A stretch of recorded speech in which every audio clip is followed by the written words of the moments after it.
এই ঘন বর্ষায় ঠান্ডা ওয়েদারে কাঁঠাল খাওয়ার মজাই আলাদা। তো দেখা যাক কাঁঠাল আসলে কেমন বের হচ্ছে।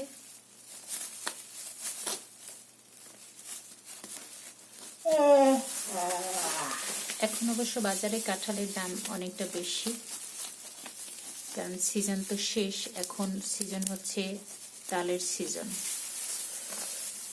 তো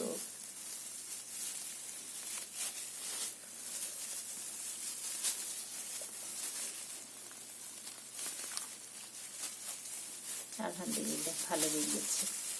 তো বললাম না, একদম শেষ সময়, যেহেতু এই সিজনে কাঁঠালের কোষগুলো কিন্তু ভালো হয়, কারণ এই সময় কাঁঠালগুলো ম্যাচিউরড হয়ে যায়। প্রথম দিকে কাঁঠাল দেখতে উপর থেকে যতই ভালো হোক না কেন, কোষগুলো ভালো হয় না।